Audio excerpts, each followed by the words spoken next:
है, numpy का use कहाँ पे होता है, किस तरीके से होता है मशीन लर्निंग में और आर्टिफिशियल इंटेलिजेंस में numpy लाइब्रेरी का यूज कहाँ कहाँ पे है, किस तरीके से पाइथन में कहाँ पे यूज है, क्या यूज केसेस हैं, किस लिए इस्तेमाल की जाती है, कहाँ पे इस्तेमाल की जाती है। आज हम लोग देखने जा रहे हैं numpy के ऊपर एक कंप्लीट वीडियो लेक्चर जिसके अंदर आप लोगों को बेसिक फंक्शनैलिटी और एडवांस फंक्शनैलिटी पे हम लोग बात करने जा रहे हैं कि आखिर numpy का यूज केस कहाँ कहाँ पे, किस तरीके से डेटा एनालिटिक्स हो या मशीन लर्निंग हो या स्टैटिस्टिकल मॉडलिंग हो, इन सब पे बात करने जा रहे हैं कि आखिर numpy जो है वो कहाँ पे यूज होती है। मैं आज हम लोगों के साथ डिस्कस करने जा रहा हूँ, जैसे हम लोगों ने पैंडस पे बात की थी कंप्लीट वीडियो लेक्चर, वैसे ही आज मैं आपको फंक्शंस और कमांड्स के साथ बात करने जा रहा हूँ कि numpy कहाँ पे यूज होती है, किस तरीके से होती है, इन सब पे बात करने जा रहे हैं। बहुत ज्यादा मजेदार वीडियो होने जा रही है, एक्सप्लेनेशन जो है बहुत डिफरेंट होने जा रही है। हम लोग बहुत ज्यादा एक अनट्रेडिशनल तरीके से सीखने जा रहे हैं, आपसे मैं सीखने जा रहा हूँ, सब पे बात करने जा रहे हैं कि आखिर numpy क्या होती है, सब पे बात करने जा रहे हैं। आप वीडियो के सब पे आज हम बात करेंगे। बात स्टार्ट करते हैं, आज मैं बात करने जा रहा हूं आप लोगों के साथ कि numpy क्या है, numpy लाइब्रेरी का यूज कहां पे है, किस तरीके से होता है, मशीन लर्निंग, डेटा एनालिटिक्स कहां कहां पे यूज होता है। तो चलिए बात स्टार्ट करते हैं। बहुत ज्यादा मुझे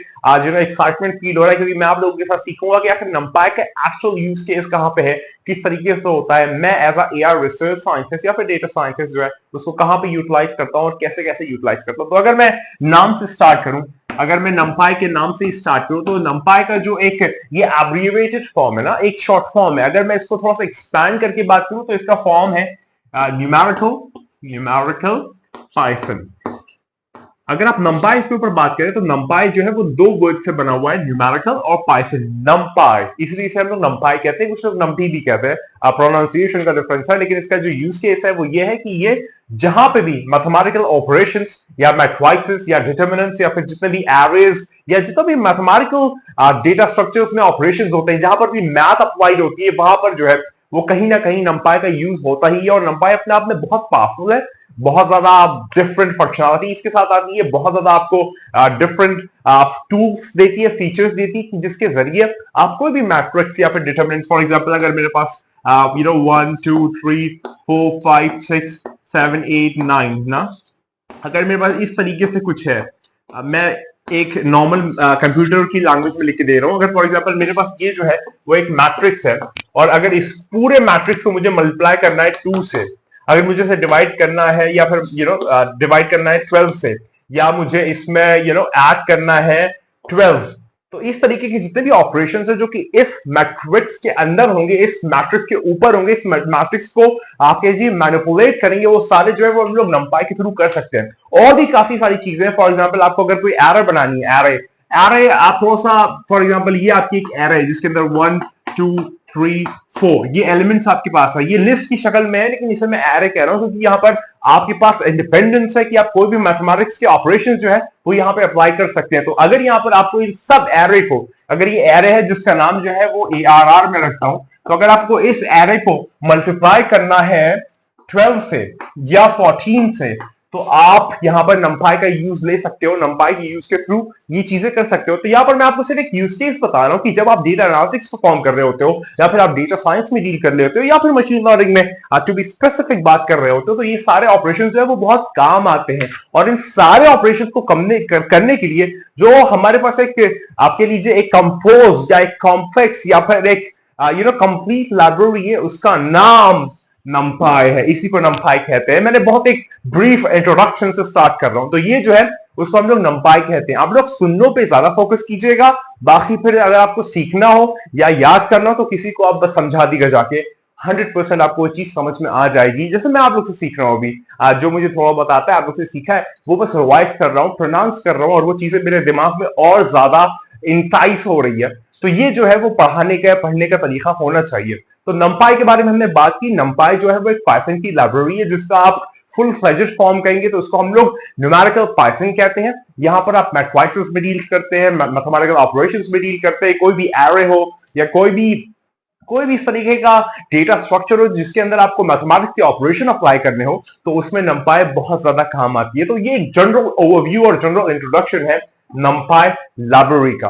अब हम लोग बात करते हैं कि एज अ डेटा साइंटिस्ट या फिर as a machine learning expert या फिर आप जब इंडस्ट्री में होगे तो इस एकेडमिक कॉन्सेप्ट को कैसे अप्लाई कर रहे होगे और कहां कहां अप्लाई कर रहे होगे। मेन चीज वो है कि आप जब एक्चुअल जॉब में होगे तो फिर क्या कर रहे होगे। तो चलिए अब हम लोग आगे बढ़ते हैं और देखते हैं कि एग्जैक्टली आपके पास कौन से वो 10 फंक्शनलिटीज हैं जो आपको आनी चाहिए numpy के अराउंड, ताकि आप जब जॉब पे हो या फिर आप जॉब में परफॉर्म कर रहे हो तो आप अपने आप को बेस्ट आउटकास्ट करो। और ये 10 फंक्शनलिटीज आपको आनी ही चाहिए, जिसके ऊपर आप और सारे फीचर्स और सारे एल्गोरिथम्स जो है वो सीख सकते हो। चलो स्टार्ट करते हैं। हम लोग बात करते हैं सबसे पहले numpy की फर्स्ट फंक्शन और फर्स्ट फंक्शनलिटी, जिसको हम लोग कहेंगे numpy array। numpy array, अच्छा numpy array एग्जैक्टली क्या है? numpy जो है वो पाइथन में आपके पास लिस्ट होती है ना, लेकिन लिस्ट में आप जो है वो उतने इंडिपेंडेंस के साथ जो है मैथमेटिक्स के ऑपरेशन परफॉर्म नहीं कर सकते हो। इसीलिए यहां पर numpy की जो एड होती है, यानी कि numpy लाइब्रेरी के ऊपर जो डेटा स्ट्रक्चर बिल्ड है एरे, उसके अंदर जो है वो आप बहुत सारे ऑपरेशन अप्लाई कर सकते हो। कैसे कर सकते हो आओ चलो दिखाता हूं। सबसे पहले अगर आपको numpy जो है अपने कोड में लेना है, फॉर एग्जांपल अगर यहां पर मैं कोड कर रहा हूं, यहां पर मैं अपनी कोडिंग लिख रहा हूं, तो सबसे पहले इस numpy को आपको बुलाना पड़ेगा। हम लोग प्रैक्टिकल्स पे भी आएंगे, लेकिन यहां पर कॉन्सेप्ट ज्यादा इंपॉर्टेंटली समझना। तो आप सिंपली लिखोगे इंपोर्ट numpy, मैं इसको मिटा देता हूं ताकि कंफ्यूजन ना हो, numpy एज np। सबसे पहले अगर आपको किसी चीज को यूज करना है, उसको इस्तेमाल करना है, तो आपको उसे बुलाना पड़ेगा। तो इसलिए मैं यहां पर लिखूंगा इंपोर्ट, यानी कि लाओ, बुलाओ, पास बुलाओ, बैठाओ numpy को एज np, यानी कि अब मैं अपने पूरे प्रोग्राम में जहां भी numpy का यूज करूंगा तो वहां पर मुझे पूरा numpy नहीं लिखना पड़ेगा, बल्कि अगर मैं सिर्फ np लिखता हूं तो भी मेरा काम हो जाएगा। तो इसको हम लोग कहते हैं कि लाइब्रेरी को इंपोर्ट कराना। लाइब्रेरी को मैं इंपोर्ट करा रहा हूं एज np। अच्छा यहां पर अगर इंपोर्ट numpy एज अगर डैनियल कर दूं तो क्या चलेगा? हाँ चलेगा, क्योंकि यहां पर जो एज एब्रिविएशन आप फॉर्म कर रहे हो या फिर आप उसका एक जो निकनेम रख रहे हो वो आप अपने हिसाब से रख सकते हो। ये कोई प्री डिफाइंड चीज नहीं है कि आप इसे चेंज नहीं कर सकते हो। हाँ, लेकिन अगर numpy को आप कहोगे कि यहां पर डम्पाई कर दो तो वो कुछ और ही हो जाएगा ना, वो चीज नहीं है। तो जैसे कि आप लोगों के घरों में नाम होता है ना, मेरा नाम डैनियल है तो मुझे सब लोग कोई डैनी कह देता है, कोई कुछ कह देता है, तो वो मेरा एक निकनेम है, लेकिन मेरा जो एक्चुअल नेम है वो वही है। तो एक्चुअल नेम numpy है, लेकिन आप इसको बुलाने के लिए numpy np कर सकते हो या कुछ और कर सकते हो। लेकिन जो स्टैंडर्ड आप कह लीजिए एक स्टैंडर्ड सेट किया गया इंडस्ट्री में, तो वो हमेशा से np यूज किया जाता है। तो फिर अब इंपोर्ट numpy एज np लिखोगे तो अब आपकी जो numpy लाइब्रेरी है उसको बुला लिया गया। अब आपको जहां पे इस्तेमाल करनी है, जिस तरीके से इस्तेमाल करनी है, आप उसे वहां पर कर सकते हो। इतनी बात क्लियर होगी। अब चलिए अब हम लोग अपने फंक्शन की तरफ चलते हैं कि यहां पर numpy की एरे में मैं इसको कैसे अप्लाई करूंगा। तो आपको सिंपली कुछ नहीं करना, एक वेरिएबल मैं डिक्लेयर करूंगा। अच्छा वेरिएबल डिक्लेयर क्या होता है? For example x equal to 10 है ना, ये है वैल्यू, ये है वेरिएबल। मैं थोड़ा सा बेसिक में भी चला जाता हूं कभी कभी, आप लोग से जो सीखा है। वेरिएबल है x, वैल्यू है 10। इस वेरिएबल जो कि x है, इसकी वैल्यू कुछ भी हो सकती है, कुछ भी हो सकती है। तो इस केस में मैं 10 जो है, जो कि आपका एक न्यूमेरिकल है, वो असाइन कर रहा हूं, दे रहा हूं, भर रहा हूं, बता रहा हूं कि x जब भी बुलाया जाएगा तो उसकी असल वैल्यू जो है वो 10 होगी उस प्रोग्राम में, उस आपके लिए डिक्लेरेशन में। तो अब ये x जो है, जिसकी वैल्यू कुछ भी हो सकती है, उसको हम लोग वेरिएबल कहते हैं। और जो वैल्यू है, जो अपने आप में एक कांस्टेंट है, वो इसको मैं असाइन कर रहा हूं। तो यहां पर x इक्वल टू 10 जो है वो अब x में असाइन हो गया है। अब अगर मैं कहूं x प्लस 1, तो इसका मतलब x प्लस 1 का होगा 10 प्लस 1 यानी कि 11।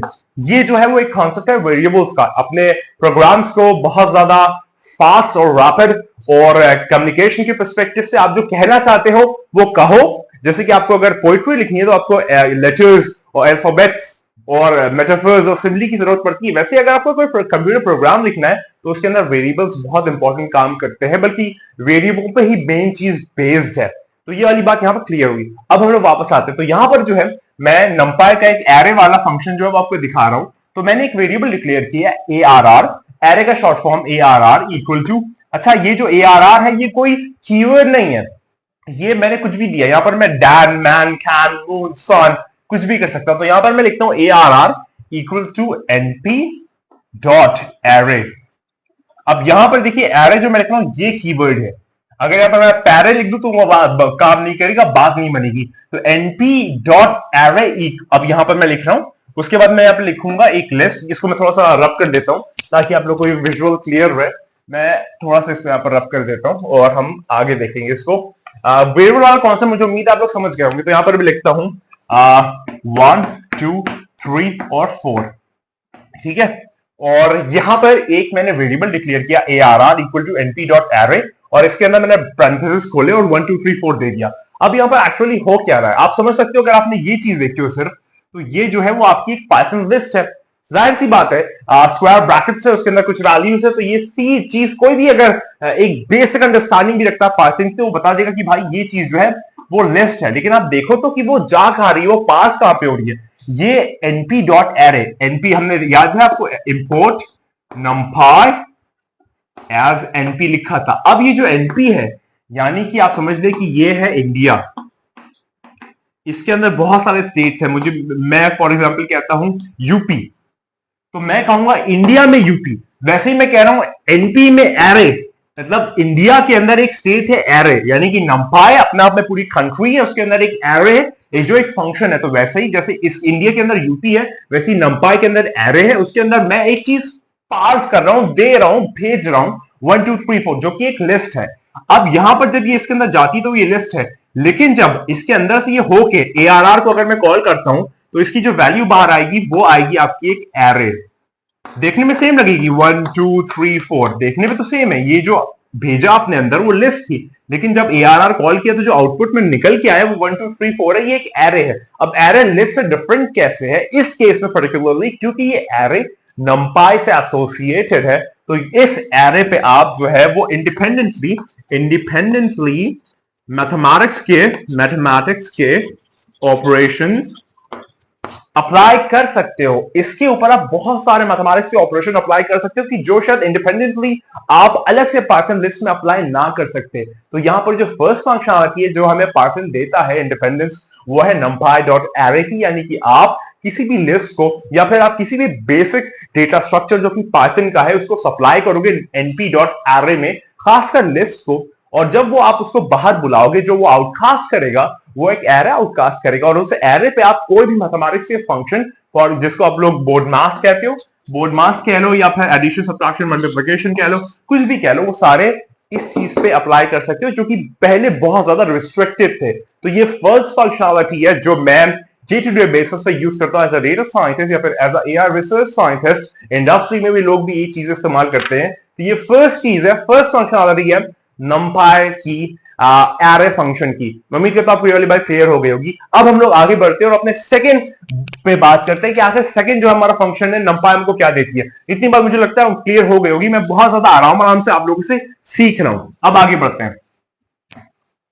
अब जो है ये मैं फर्स्ट जो फंक्शन है वो लिखे रहने दूंगा, और उसके बाद जो है वो सेकंड पे मैं चलूंगा। ये फर्स्ट है हमारा। जो अगर मैं सेकंड पे बात करूं तो हमारा जो सेकंड है वो है numpy zeros। अब आपने फर्स्ट केस में देखा कि हम लोग ने लिस्ट जो है वो पास की numpy के अंदर, और इसने जो आप आउटकास्ट किया वो एक एरे आउटकास्ट की, जिसके अंदर आप बहुत सारे मैथमेटिक्स के ऑपरेशन जो है वो अप्लाई कर सकते हो। अब जो है फॉर एग्जांपल मुझे एक एरे बनानी है बहुत ज्यादा जीरोस लिखे बगैर, कि जिसमें बहुत सारे जीरोस आ जाए सिर्फ मेरे छोटे से कमांड पे, ताकि मैं उसके ऊपर मल्टीप्लिकेशन, डिवीजन, एडिशन, सब्ट्रैक्शन या फिर कोई और कॉम्प्लेक्स कैलकुलेशन अप्लाई कर सकता हूं। तो उसके लिए यहां पर आप देखो एक फंक्शनलिटी मिलती है numpy zeros करके। इसको कैसे करते हैं? सिंपली सबसे पहले इंपोर्ट numpy एज np। ये तो रहेगा ही रहेगा, जहां पे भी numpy आएगी उससे पहले आपको ये टॉप ऑफ द लाइन लिखना ही पड़ेगा कि आप numpy को बुला रहे हो, ताकि वो पूरे प्रोग्राम में एक्टिव रहे। वरना आप कहोगे यूपी, कौन सा यूपी? यूपी तो बहुत जगह है। आप कह सकते हैं इंडिया में यूपी ना, मैं एक एग्जांपल ले रहा हूं। तो उसी तरीके से numpy में एरे, numpy में जीरोस, numpy में अरेंज एटसेट्रा। तो यहां पर मैंने numpy जीरोस लिखा। अब यहां पर जो है वो आपको एक एरे ये स्पेसिफिक शेप और डायमेंशन के साथ दे सकता है। सिंपली आप लिखेंगे ARR equal to np dot zeros, और यहां पर आप दे सकते हो 2 और आप 3 दे लो, 5 छोड़ दे दो, ठीक है। अब यहां पर एग्जैक्टली क्या हो रहा है, जब आप इसको आप आउटकास्ट कराओगे तो इसका जो रिजल्ट है वो कुछ इस तरीके से आएगा। पहले थोड़ा सा हम लोग कोड समझते हैं। ARR मैंने एक वेरिएबल डिक्लेयर किया numpy, जो कि हमारी np से है, उसको बुलाया, भाई numpy आ जाओ अपने अंदर, तुम्हारे अंदर जो जीरोस वाला फंक्शन है उसे एक्टिवेट करो, और मुझको एक एरे बना के दो जिसके अंदर 2 रोज होंगे और 3 कॉलम्स होंगे। 2 रोज होंगे और 3 कॉलम्स होंगे। 2 रोज होंगे और 3 कॉलम्स होंगे। 2 रोज, ये रो है, रो 1, रो 2, C1, C2, C3। ये जो है वो इसे आउटकास्ट करेगा। अच्छा, इसके अंदर फिल क्या करेगा? ये तो चलिए एक स्ट्रक्चर आ गया। इसके अंदर फिल करेगा वो जीरोस, यानी कि हमारे पास जो एक रिजल्टेंट आएगा वो कुछ इस तरीके से आएगा 0 0 0 0 0 0। 2 रोज 3 कॉलम्स, 2 रोज 3 कॉलम्स। ये जो है वो मैं अगर ऐसे लिस्ट बनाता तो मुझे कितना लिखना पड़ता, 0 0 0 0 0 0 0 0 पाइथन की नॉर्मल लिस्ट की बात कर रहा हूं मैं। और वो भी फिर इसके अंदर मैथमेटिक्स जो है वो आप कह लीजिए इंडिपेंडेंटली रिस्ट्रिक्टेड है, यानी कि आप बहुत ज्यादा इसके अंदर मैथमेटिक्स के ऑपरेशन अप्लाई नहीं कर सकते हो। जबकि इस केस में नंपाई जीरोस में आप एक बार सिर्फ एक कमांड पास करोगे np.zeros और ये जीरोस फिल हो जाएंगे। जो शेप है ये शेप है, शेप आप शेप कोई भी दे सकते हो। जो फर्स्ट आपका पैरामीटर है वो होगा रोज और जो सेकंड पैरामीटर है वो आपका कॉलम्स है। तो यहां पर मैंने 2 रोज दिए, 3 कॉलम्स दिए, तो ये 1 और 2, 2 रोज हो गई, ये 1 रो और ये 2 रो और 3 कॉलम्स हुए 1 2 3। ये जो है वो आपके इस, अगर मैं ARR को बुलाऊंगा इस केस में तो यहां पर ये रिजल्ट आएगा। इसको हम लोग कहते हैं एनपी जीरोस, यानी कि जब भी आप नंपाई यूज कर रहे होते हो और अगर आप जीरोस को एक्टिवेट करते हो, जीरोस को बुलाते हो, जीरोस वाले कोड को चलाते हो तो ये रिजल्ट जो है वो निकल के आता है। इसके अंदर आपके 2 पैरामीटर्स पास होते हैं, एनपी डॉट जीरोस होता है, जीरोस जो है वो आपका एक्चुअल फंक्शन है। इसके अंदर 2 पैरामीटर्स पास करोगे, फर्स्ट जो है वो रोज होता है, दूसरा जो है वो कॉलम्स होता है। रोज में आप जितने चाहो पास कर सकते हो, कॉलम्स में आप जितने चाहो पास कर सकते हो। एक्चुअल वैल्यू का जो सब्स्टिट्यूशन है जो कि वहां पर अप्लाई हो रही है वो इस फंक्शन से अप्लाई हो रही है, जीरोस से। तो नंपाई के अंदर जीरोस है जो ये काम करके दिखा रहा है। अच्छा, ये इसका यूज केस क्या है, कहां पर अप्लाई होता है? बहुत जगह अप्लाई होता है। फॉर एग्जांपल अगर आपके पास कोई नव एरे है या फिर आपको कहीं पर कोई मल्टीप्लिकेशन करना है, आपके पास कोई ऐसा यूज केस आ गया कि आपको जीरोस की जरूरत है कोई स्पेसिफिक शेप और साइज में या डायमेंशंस में, तब आप ये वाला फंक्शन जो है वो चलाते हो और इससे काम जो है वो बहुत ज्यादा आसान हो जाता है अगर आप नंपाई जीरोस को एक्टिवेट करते हो। तो ये वाला जो यूज केस है वो नंपाई जीरोस का यूज केस है, जिसके अंदर आप कोई भी स्पेसिफिक शेप, साइज, डायमेंशन के बेसिस पे अपने जीरोस को एक्टिवेट कर सकते हो अपने यूज केस के हिसाब से। तो हमने फर्स्ट जो है वो हमने देखा एरे कैसे एक नॉर्मल पाइथन लिस्ट जो है वो एरे में कन्वर्ट हो जाती है, और दूसरे केस में हमने देखा कि नंपाई जीरो से आप किसी भी स्पेसिफिक शेप और साइज और डायमेंशंस में जीरोस फिल करा के अपने एरे को बुला सकते हो। ये 2 केसेस में उम्मीद करता हूं आपको समझ में आया होगा, मजा आया होगा। आपसे मैं सीख रहा हूं तो मुझे बहुत मजा आया और वाइस वर्सा हुआ होगा। चलिए अब हम लोग आगे बात करते हैं। ये वाला मुझे लगता है, उम्मीद है क्लियर हो गया होगा आपका सेकंड कमांड जो यहाँ पर हमने बात की। ओके, अब हम लोग आगे चलते हैं और नेक्स्ट पे बात करते हैं। मुझे उम्मीद है शायद मुझे बीच में थोड़ा सा मिटाना भी पड़े क्योंकि मेरे पास अभी बहुत सारे फंक्शंस हैं और अभी हमने सिर्फ 2 कवर किए हैं।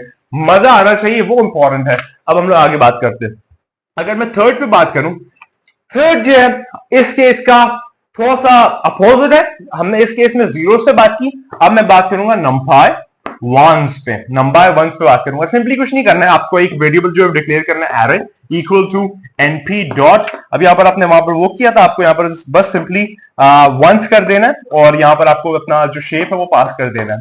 तो वहां पर जो जीरोस आ रहे थे यहां पर वो वंस आ जाएंगे। बहुत ज्यादा इसके अंदर एक्सप्लेनेशन की जरूरत नहीं क्योंकि एग्जैक्टली सेम चीज है, बस जीरोस की जगह वंस आ गए। तो यहां पर जो रिजल्ट आएगा वो 1 1 1 1 1 1 आएगा। ठीक है, ये आपका रिजल्ट आएगा, आउटपुट आएगा कि अगर आप ये वाला जो फंक्शनलिटी है चलाते हो, ये भी बहुत काम आता है मल्टीप्लिकेशन में, या फिर आपको कोई चीज अप्लाई करनी हो, रिजल्ट निकालना हो, इनवर्स निकालना हो मैट्रिक्स का, बहुत काम आता है ये अगर आप ऐसा कुछ करते हो। ये पूरा आपका जो बेसिक फंडामेंटल मैथमेटिक्स है उसको आप कोडिंग में लिखोगे ना, ये बहुत काम आएगा, बहुत ज्यादा ट्रांसपोज निकालने में बहुत काम आता है। ये सारे मैट्रिक्स के कॉन्सेप्ट है जो आपने शायद पहले पढ़े हो। आगे बात करते हैं, ये वाला मुझे उम्मीद है कॉन्सेप्ट क्लियर हो गया होगा। इसके अंदर ज्यादा एक्सप्लेनेशन की जरूरत नहीं है क्योंकि वो एग्जैक्टली सेम है अपने पहले वाले की तरह। मैं बहुत शायद तेज हो जाता हूँ, एक्साइटमेंट, एंथुसियाज्म, वर्कहॉलिकनेस बहुत ज्यादा हो जाती है क्योंकि मुझे मेरे सब्जेक्ट से बड़ा प्यार है और आप लोग के साथ हो तो और ज्यादा मजा आ रहा है।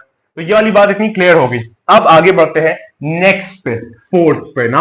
फोर्थ पे अब हम लोग बात करते हैं कि फोर्थ जो है वो हमारा है ए रेंज, नंपाई ए रेंज, नंपाई ए रेंज बात करते हैं। आखिर नंपाई ए रेंज जो है वो क्या करता है? ठीक है, नंपाई ए रेंज जो है वो आपको फॉर एग्जाम्पल एक सीक्वेंस बनाना हो, आपको चाहिए हो 0 2 4 6 8।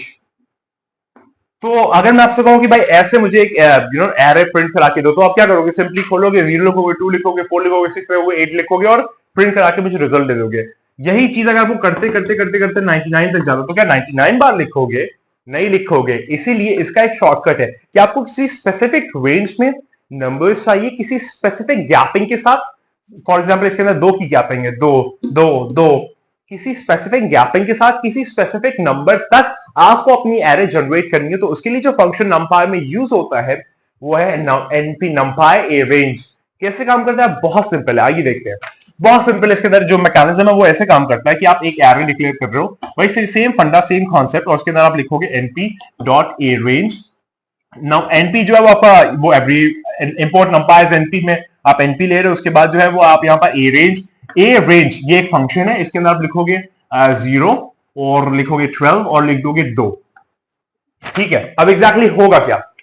0 मतलब यहां से स्टार्ट करो, 12 मतलब यहां तक चलो, 2 मतलब 2 का गैप रखो। First parameter starting initial point है, 12 जो है वो आपका फाइनल पॉइंट है, 2 जो है वो आपका गैप है। तो अब इसको अगर मैं लिखूं तो वैसे लिखूंगा, 0 स्टार्ट हुआ, फिर 2 का गैप, 0 1, 0 और 1 के बाद क्या आता है 2, 2 के बाद फिर 2 गैप, 2 और 3, उसके बाद 4, 4 और 5 और 6, 7 और 8, 9 और 10, 11 और 12। अब ये बताइए कि मैं 12 लिखूंगा? नहीं लिखूंगा, क्योंकि स्टैटिस्टिक्स का रूल है कि जो अपर रेंज होती है, अपर लिमिट होती है, वो नहीं लिखी जाती है। तो यहां पर 12 जो है वो इंक्लूड नहीं होगा, 12 से जस्ट पहले जो है वो 10 है, यहीं तक जो है वो बात चलेगी और आपका जो रिजल्टेंट है वो ये स्पेसिफिक एरे आ जाएगी। अब अगर यहां पर मैं 10,000 भी लिख दूं ना, तो 10,000 तक एरे जो है वो जनरेट करके दे देगा। ये जो है वो स्पेसिफिक यूज केस है कि आपको मैनुअली जो है वो काम ना करना पड़े, आपका काम जो है वो इस तरीके से हो जाए, और कोई भी स्पेसिफिक रेंज के अंदर जो है वो आप काम कर सकते हो, लिख सकते हो, बता सकते हो, रेंज को डिफाइन कर सकते हो, एरो को बुला सकते हो, पूरी लंबी लंबी लाइनें लगवा सकते हो अगर आप ए रेंज फंक्शन को यूज करते हो। ये वाला जो केस है वो यहां पर क्लियर होता है नंपाई की फोर्स फंक्शनलिटी में, कि नंपाई का एक फंक्शन है ए रेंज जिसके अंदर आप 3 पैरामीटर्स पास करते हो, नंपाई डॉट ए रेंज पहला पैरामीटर है जहां से आप स्टार्ट कर रहे होगे, इस केस में हम लोग 0 से स्टार्ट कर रहे हैं। जो नेक्स्ट पैरामीटर है वो है आपका फाइनल पॉइंट या डेस्टिनेशन, कि जहां तक जाना है, लेकिन याद रखो जहां तक जाना है वो चीज इंक्लूड नहीं होती, वो एक्सक्लूड होती है, क्योंकि वो अपर लिमिट है। और जो नेक्स्ट थर्ड पैरामीटर जो हमारे इस केस में 2 था, कि कितना गैप रखना है। अब क्या सिर्फ गैपिंग है? नहीं, बहुत सारी चीजें कर सकते हो, एक्सपोनेंशियल पावर्स में जा सकते हो, बहुत सारी चीजें कर सकते हो, लेकिन जो थर्ड पैरामीटर है वो बताता है कि आपको स्टेप कितनी रखनी है। जैसे कि 0 के बाद 1 की स्टेप रखनी है तो अगला नंबर 2 होगा, 2 की रखनी है, 3 की रखनी है, 5 की रखनी है। अगर आपको 5 की रखनी है तो पहला नंबर 0 है, फिर 5 है, फिर 10 है, फिर 15 है। इस तरीके से पूरा सीक्वेंस है वो जनरेट होता है इस ए रेंज फंक्शन में। तो उम्मीद करता हूं वो क्लियर हो गया होगा। बहुत ज्यादा यूज आता है, बहुत ज्यादा मजा आता है। ये सारी चीजें जो है वो इंडस्ट्री में यूज होती है, डे टू डे बेसिस पर मैं यूज करता हूं, इसलिए आपको लोगों के साथ शेयर कर रहा हूं। बहुत ज्यादा बेसिक और बहुत ज्यादा आसान तरीके से आप लोग से सीख रहा हूं मैं। आगे बात करते हैं। अब हमारा फोर्थ फंक्शनलिटी कंप्लीट होती है जो कि ए रेंज है, और अगर मैं फिफ्थ फंक्शनलिटी पे जाऊं तो वो हमारा है शेप, किसी भी एरे का शेप देखना, उससे बात करते हैं। हमारा जो फिफ्थ है वो है आपका शेप ना, और नंपाई शेप।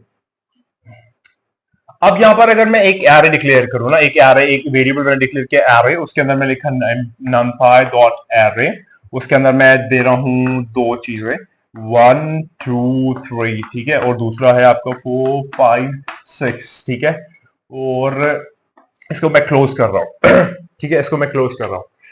अब यहां पर आप देखिए एग्जैक्टली हो क्या रहा है। यहां पर मैंने एक वेरिएबल डिक्लेयर किया है एरे, जिसके अंदर np डॉट शेप, सॉरी ये इसका एरे मैं यहां पर लिखना भूल गया, ओके, यहां पर शेप आएगा, ठीक है, शेप। ये आपकी एक एरे है जिसका np डॉट शेप हम लोग लिखेंगे। np डॉट शेप को आप प्रिंट करोगे तो आप यहां पर एक बात देखो बहुत ध्यान से, कि इसके अंदर एक्चुअल में ये जो है वो ऐसा है 1 2 3 4 5 6। एक्चुअल में ये जो ऐसे लिखा गया है ये इसके नीचे है, ये स्टैक्ड है। इसको अगर आप देखोगे कि कैसे आउटपुट आता है वो ऐसे आता है, लेकिन इसको असल में आप देखोगे तो वो यही है 1 2 3 4 5 6। ये आउटपुट में ऐसा दिखता है। मैथमेटिकली कॉपी पे करोगे तो आप ऐसे लिखते होगे, कॉपी पे आप ऐसे ही लिखते हो ना। अब इसके अंदर मैं शेप प्रिंट कर रहा हूं। शेप जो है वो 2 चीजों से काम करता है बस, और किसी से नहीं काम करता, रोज और कॉलम्स। यहां पे बताओ कितने रोज है। हमेशा याद रखो रोज पहले आएंगी, कॉलम्स बाद में आएगा, ठीक है, रोज पहले आएगी, कॉलम्स बाद में आएगा। यहां पर रोज कितने हैं? रो 1 रो 2, यानी कि रोज कितने हैं? 2, कॉलम्स कितने हैं? 1 2 3, 3 कॉलम है। रिजल्ट में आपका ये आ जाएगा। जब भी आप शेप प्रिंट कराओगे एरे का तो रोज और कॉलम्स का जो है वो आपका क्रॉस आ जाएगा 2 into 3, यानी कि इसका शेप जो है वो 2 into 3 है। ये आपका नंपा इस एरे का शेप आ गया। अगर यहां पर मैं एक और बढ़ा दूं, फॉर एग्जाम्पल अगर मैं इसको यहां पर ऐसे कर दूं 7 8 और 9, तो यहां पर आप ऐसा समझ लो कि यहां पर 7 8 और 9 आ जाएगा। तो यहां पर R1 R2 R3, 3 रोज 1 2 3, 3 कॉलम्स, यानी कि एक स्क्वायर मैट्रिक्स है, 3x3 की मैट्रिक्स है, तो यहाँ पर शेप से जो है वो ये चीजें प्रिंट करा सकते हो। बहुत ज्यादा काम आते हैं जब भी आप मैट्रिक्स में या डिटरमिनेंट्स में डील कर रहे होते हो। मैट्रिक्स बहुत ज्यादा इंपॉर्टेंट ये चीज काम आती है जब आप ये ऑपरेशन अप्लाई कर रहे होते हो। तो ये एनपी शेप, नंपाई शेप में आप यूज करते हो एक एरे डिक्लेयर की, जिसके अंदर आपने फंक्शन बुलाया नंपाई का शेप्स, और उसके अंदर आपने अपनी एरे पास कर दी। उसका एरे का शेप देखने के लिए आप ये वाला फंक्शन चलाते हो, और जो रोज और कॉलम्स का क्रॉस है वो आ जाता है, जो कि एग्जैक्टली उसका शेप होता है। इतनी बात क्लियर होगी कि बहुत ज्यादा सिंपल थी। आगे बात करते हैं, नेक्स्ट पे चलते हैं। मुझे बड़ा मजा आ रहा है ना, मैं बहुत इंजॉय कर रहा हूँ आप लोगों के साथ, सीख रहा हूँ आप लोगों से ना। तो इतनी बात हो गई, अब हम लोग आगे बात करते हैं एग्जैक्टली क्या हो रहा है। नेक्स्ट पे बात करते हैं। मैं थोड़ा सा बड़ा लिखता हूं ताकि आप लोगों को नजर आए। नेक्स्ट पे चलते हैं। अगला जो है वो आपका है ओके, नंपाई रीशेप। ओके, नंपाई रीशेप पे बात करते हैं। ओके, फॉर एग्जाम्पल शेप में आपने डायमेंशन निकाले 2 into 3 है ना, कि 2 रोज, इसके नीचे ये 2 रोज और 3 कॉलम 1 2 3, जो कि इसके नीचे आएगा 1 2 3। अब इसको रीशेप करना है, चेंज करना है, शेप को चेंज करना है, वैल्यूज को बगैर चेंज किए हुए, मतलब कि 1 2 3 4 5 6 जो वैल्यूज है उस मैट्रिक्स के अंदर वो चेंज ना हो, लेकिन जो शेप है वो चेंज हो जाए। यानी कि अगर 2 into 3 तो 3 into 4 हो जाए, 4 into 5 हो जाए, कुछ ऐसा, मतलब शेप चेंज हो जाए, वैल्यूज सेम रहे, वैल्यूज स्टैटिक रहे, शेप जो है वो डायनामिक हो जाए। तो उसके अंदर आपके पास एक फंक्शनलिटी आती है नंपाई के अंदर, जिसको हम लोग कहते हैं रीशेप। और रीशेप जो है वो इसी पे काम करता है। कैसे काम करता है आइए देखते हैं। मैंने एक एरे डिक्लेयर की हमेशा की तरह, और इसके अंदर मैं लिखूंगा np डॉट ए रेंज, यानी कि मैंने एक ए रेंज बनाई, मतलब कि ये वाला फंक्शन यहां से यहां तक, चलो 6 लिख दिया मैंने, 6, ठीक है, यानी कि 1 2 3 4 5 6, यानी कि 0 से लेके 5 तक जाएगा वो वैल्यूज। अब यहां पर मैं लिखता हूं आप समझ लीजिए, मैं इसको लेता हूं np डॉट रीशेप, और रीशेप लिख के मैं लिखता हूं एरे 2 into 3। ओके, अगर मैं इसको प्रिंट करूं array equal to np dot a range 6, तो इसकी वैल्यूज जो है वो आउटपुट ऐसा आएगा। आप देखिए, इसका वैल्यू आएगा 0 1 2 3 4 5। ऐसी बात है, 6 तक चलना है, 6 इंक्लूड नहीं होगा क्योंकि अपर लिमिट है, तो 0 1 2 3 4 5 5 तक चलेगा। ये आपकी एक एरे आ गई। लेकिन मैं इसी एरे को यहां पर देखिए रीशेप का चला रहा हूं, इसको एक वेरिएबल भी दे सकते हैं। अगर आप इसको x equal to np dot reshape array, इसको मैं यहां पर बुला रहा हूं और रीशेप कर रहा हूं इस शेप पे, यानी कि 2 रोज होनी चाहिए, 3 कॉलम होने चाहिए, 3 कॉलम होने चाहिए, 2 रो होनी चाहिए, ये और ये। इसको अगर आपको ऐसे कन्वर्ट करना तो आपको सिंपली कुछ नहीं करना है, सिंपली इतना करना है और आपका काम जो है वो हो जाएगा।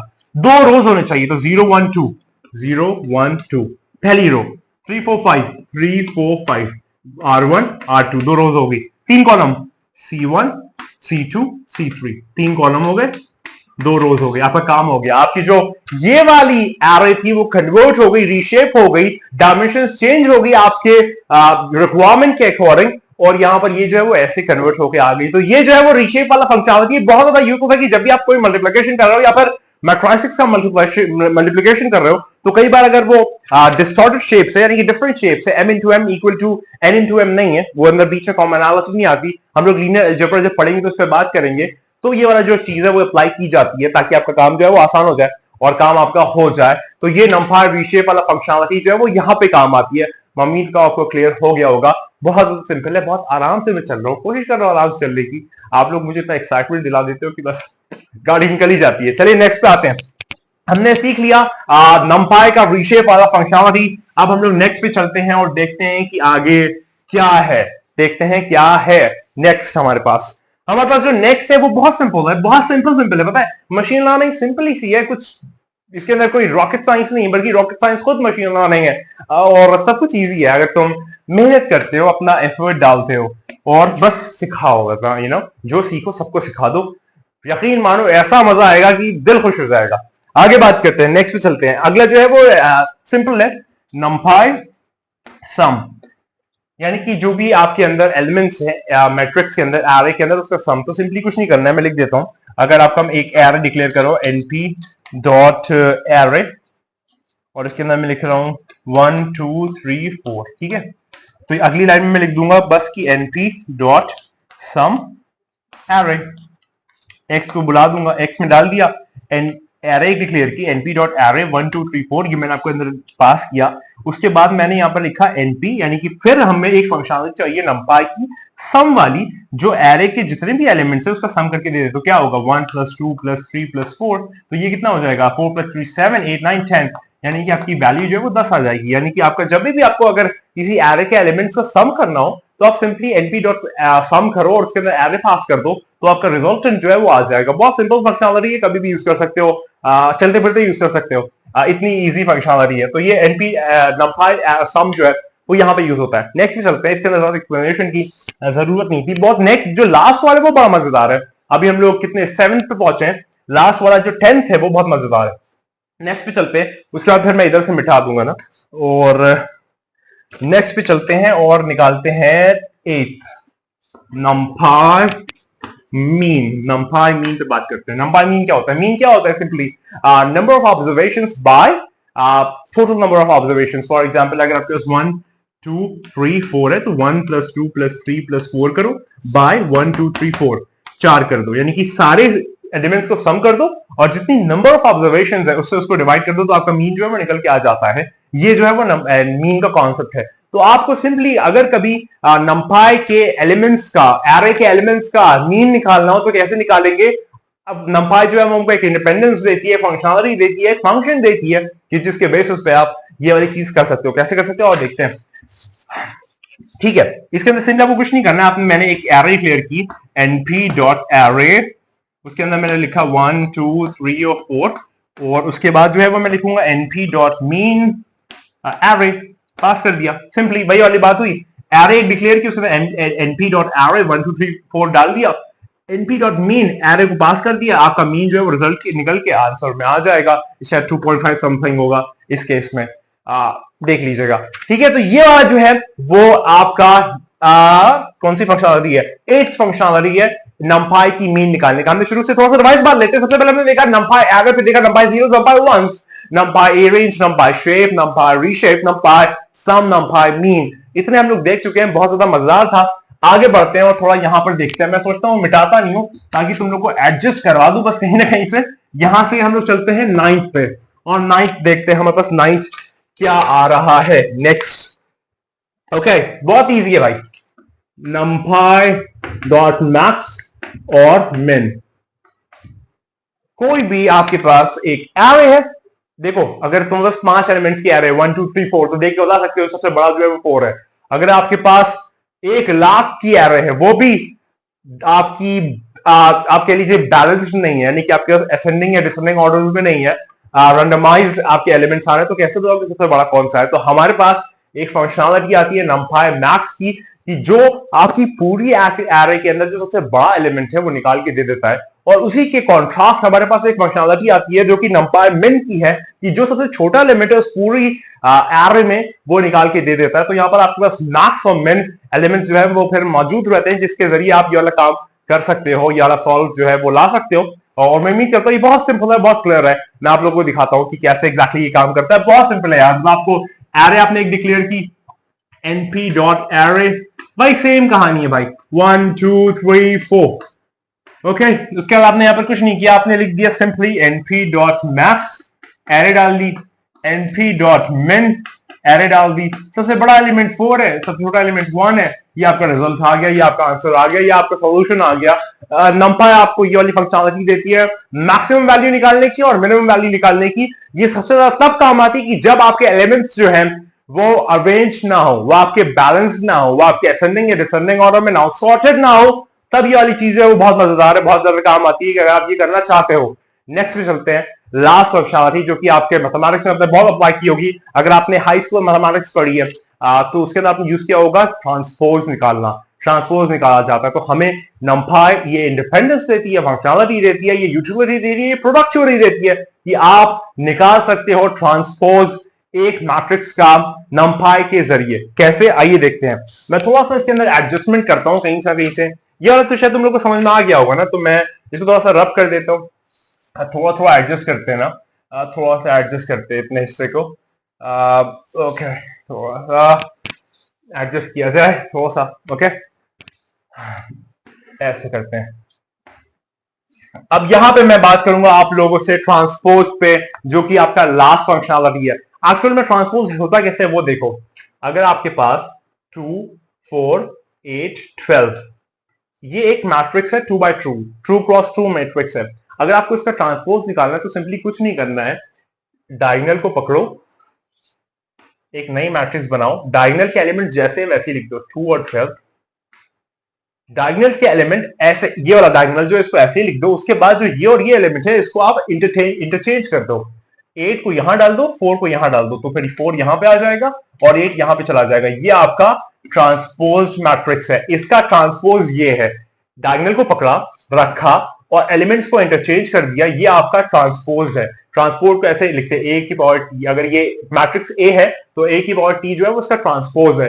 ये जो है वो आप पूरा कैलकुलेशन से, मैथमेटिक्स से अगर आपने हाई स्कूल में किया हो तो वो भी निकाल सकते हो, लेकिन यहां पर नंपाई हमको ये फंक्शनलिटी देता है कि ये सिंपली ये चीज करके देता है। बट अगर आप ऐसे मैनुअली करोगे तो बहुत परेशान होगे, लेकिन यहां पर नंपाई जो है हमको ये फंक्शनलिटी देता है कि आप एग्जैक्टली ये वाला ऑपरेशन परफॉर्म कर सकते हो बगैर किसी मुसीबत के, मुश्किलात के और थोड़ी सी तकलीफ के। तो कैसे करता है आइए देखते हैं। बहुत काम आता है ट्रांसपोज जब आपको एलिमेंट्स को है इंटरचेंज करना होता है किसी स्पेसिफिक डिजायर्ड रिक्वायरमेंट के टाइम। ओके, इतना मुझे लगता है आपको क्लियर हो गया होगा। अब इसका कोड कैसे है, इसका कैसे यूज होता है वो हम लोग देखते हैं। देखिए 10th और लास्ट फंक्शनलिटी है NumPy transpose. Okay, NumPy transpose आपने simply np dot array declare की, भाई वाला सेम कहानी है भाई, और आपने लिखा 1 और 2, उसका लिखा 3 और 4, ठीक है। और इसके बाद जो है वो आपको सिर्फ ऐसा करना है np डॉट ट्रांसपोज और यहाँ पर ARR जो है उसके अंदर आपका स्टोर्ड है, तो मैंने यहाँ पे लिख दूंगा ARR, बस वही किया, कुछ नहीं किया। एरे को मैंने डिक्लेयर किया equal to numpy dot array, इसके अंदर मैंने दो रोज और 2 कॉलम्स 2 बाय 2 की मैट्रिक्स है, यानी कि इसको ऐसे देखोगे तो ऐसी दिखेगी 1 2 3 4। ये मैंने डिक्लेयर की 1 2 3 4, ये आपकी एक एरे है इस केस में। अब एरे का अगर ट्रांसपोज निकालना है तो आप कुछ नहीं करोगे, लिखोगे np डॉट ट्रांसपोज और एरो को इसके अंदर डाल दोगे तो इसकी जो रिजल्टेंट है वो ऐसे दिखेगा आपका। कुछ नहीं करना है, इन दोनों को ऐसे पकड़ा, मतलब बैक एंड पे ऐसा हो रहा होगा, बाकी बहुत जल्दी करता है। 1 और 4 लिखा, 2 को 3 की जगह करो, 3 को 2 की जगह करो, 2 और 3। ये जो है वो आपका ट्रांसपोर्ट मैट्रिक्स निकल के आ गया है, जो कि हमारी लास्ट फंक्शनलिटी है नंपाई की। मम्मी का तो आपको मजा आया होगा, समझ में आया होगा, इंटरेस्टिंग लगा होगा, बहुत ज्यादा इंतजाम फील किया होगा, बहुत ज्यादा आप लोग आश्चर्यचकित नहीं हुए होंगे, लेकिन मजा जरूर आया होगा क्योंकि मैं आप लोगों से सीख रहा हूं। मैंने आप लोगों से बहुत रिवाइज, मतलब मेरा रिविजन हो रहा है। मैं तो बस एक रिविजन और हंसी मजाक में आप लोगों के साथ आ जाता हूं, बात कर लेता हूं और एंजॉय करता हूं ना अपना टाइम। आप लोग जितना भी मुझे देते हो मैं बहुत एंजॉय करता हूं। तो ये जो है वो नंपाई interaction stuff, data scientist, machine learning engineers, data analyst, सारे लोग जो है वो ये सारे फंक्शनलिटी आनी चाहिए, जाननी चाहिए, पहचाननी चाहिए, माननी चाहिए कि नंपाई का पावर क्या है, नंपाई की कंप्यूटेशन पावर क्या है, कहां पे यूज होती है। मैंने आपको 10 कोर फंक्शनलिटीज, बेसिक फंक्शनलिटीज जो कि यूज होती है डे टू डे टाइम पे दिखा दी है, जहां पर हमने पार्ट की नंपाई एरर पे। नंपाई एरर जो है वो कैसे आप एक पाइथन लिस्ट को अंदर डालते हो और पार्स करा के नंपाई एरर निकालते हो, जो कि आपका मैथमेटिक्स के ऑपरेशंस परफॉर्म कर सकता है फ्लूइडली। उसके बाद हम लोगों ने बात की नंपाई जीरोस पे। नंपाई जीरोस क्या है? जीरोस जो है वो एक स्पेसिफिक रो और कॉलम के फॉर्मेट में भर दिए जाते हैं। उसी के हमने कॉन्ट्रास्ट में देखा नंपाई वंस पे। नंपाई वंस जो है वो क्या करते हैं, आपके स्पेसिफिक रोज और कॉलम्स के बेसिस पे, स्पेसिफिक शेप और साइज के डायमेंशंस के बेसिस पे आपके वंस जो है वो आउटकास्ट कर दिए जाते हैं। हमने नेक्स्ट बात की, नेक्स्ट जो है वो आपका नंपाई ए रेंज है। अगर आपको 1 से 1 लाख तक की कोई आपको एक रेंज बनानी हो, एक एरर जनरेट करनी हो, एक स्पेसिफिक गैप के साथ, तो वहां पर आपका जो काम आता है वो है नंपाई ए रेंज, जो कि बहुत ज्यादा काम आता है, बहुत ज्यादा मजेदार है। हमने नेक्स्ट बात की नंपाई शेप पे। ये अगर आपको अपने एरर का शेप देखना हो 2 into 3 m into n, तो वो वाला नंपाई शेप के जरिए होता है, जिसके अंदर फर्स्ट एलिमेंट जो होता है वो रोज होता है, सेकंड जो है वो कॉलम्स होते हैं। ये जो है वो नंपाई शेप का काम है। अगर आपको अपने किसी एरे का शेप को चेंज करना है, वैल्यूज को सेम रखना है, वैल्यूज को कांस्टेंट रखना है, वैल्यू को स्टैटिक रखना है, और फिर भी आपको अपना शेप चेंज करना है, तो यहां पर जो है वो हम लोग यूज करते हैं नंपाई रीशेप की, जो आपके सारे एलिमेंट्स को सेम स्टैटिक रख के भी आपका शेप जो है वो चेंज कर देता है। हमने अगले पे बात की, तो हमने बात की नंपाई सम पे कि अगर आपको अपने सारे एलिमेंट्स के सम को निकालना है किसी एरे के 1 से 1 लाख तक, 1 करोड़ तक, तो सबसे इंपॉर्टेंट जो है फंक्शन वो है नंपाई सम। हमने नेक्स्ट पे बात की अगर आपको मीन निकालना, जो कि स्टैटिस्टिकल मॉडलिंग में बहुत ज्यादा काम आता है, वो है नंपाई मीन, कि जिसमें आपके टोटल एलिमेंट्स को डिवाइड कर दिया जाता है नंबर ऑफ एलिमेंट्स से। और हमने जो लास्ट बात की, बेस्ट बात की, सबसे ज्यादा इंपॉर्टेंट फंक्शनलिटी पे बात की, वो है ट्रांसपोज की। जब आप लोग मैथमेटिक्स में स्काई स्कूल में 10th क्लास में पूरे पूरे पेजेस भर देते थे डिटरमिनेंट्स और बाय कैलकुलेट करके। यहां पर आपको नंपाई ये फंक्शनलिटी देता है कि आप सिर्फ 2 लाइन के कोड में पूरा पूरा ट्रांसपोज जो है वो निकाल सकते हो, पूरा पूरा ट्रांसपोज जो है वो कैलकुलेट कर सकते हो। हमने ये 10 कोर फंक्शनलिटीज पे 10 बहुत ज्यादा रोबस्ट फंक्शनलिटीज पे नंपाई की बात की कि आखिर कैसे ये चेंज कर रहा है डेटा साइंस और एआई वर्ल्ड को, कैसे डे टू बेसिस पे ये काम किया जाता है। ये बहुत ज्यादा एक टीजर मैं आपको जल्दी से दे दिया अपने पूरे पिछले 20 से 30 मिनट या आधे घंटे या 1 घंटे की वीडियो का, जो मैंने आप लोगों से सीखा है। तो मैं कहता आपको मजा आया होगा, अगर मजा आया तो आगे देखिए, सुनाइए, बढ़ाइए, चाहे वीडियो देखे ना देखे, वीडियो से समझे और लोगों को समझाएं। यकीन मानिए आपका दिल खुश हो जाएगा, मजा आ जाएगा। वो जो एक आप इंजॉय करेंगे अपना वो टाइम, कुछ और ही होगा, मतलब ब्लड प्रेशर हाई हो जाता है जब बात होती है। और आप और बताओ, बहुत सारी देखो पीस ऑफ कोड में सारे आपके पास के कोड्स आ रहे हैं, और आपकी जो एल्गोरिथम वाली वीडियो है, सॉर्टिंग वाली, वो सारी कवर हो चुकी है। मशीन लर्निंग स्पेशलाइजेशन में ये वाली जो चीजें वो चलती रहेंगी। इससे पहले पैंडास है, फिर मशीन लर्निंग आर्किटेक्चर है, सुपरवाइज लर्निंग है, सारा कुछ है। अब हम लोग नेक्स्ट जो है वो और हम लोग डीप डिटेल्स में जाएंगे। मैं टोपोलॉजी पे भी काम करता हूं, अगर आप लोगों को देखना तो बताइएगा। और याद रखिए, मैं ज्यादा वो फॉर्मेलिटी नहीं कहता कि सब्सक्राइब करो, लाइक करो, अगर पसंद आए तो कर देना, ना आए तो भी इंजॉय करो और कुछ ना करो। मजा आना चाहिए आपके सब्जेक्ट, आपके डिसिप्लिन को पढ़ने में। बस मेरी यही एक रिक्वेस्ट है, एक बात है। और वही वाली बात मैं कहता हूँ, हमेशा कहता हूँ, थियोलॉजी की वीडियो या नॉर्मल वीडियो या मैथमेटिक्स की वीडियो की तू नहीं है, बस वही है। खुदा को याद करो यार, खुदा को याद करो। खुदा हाफिज।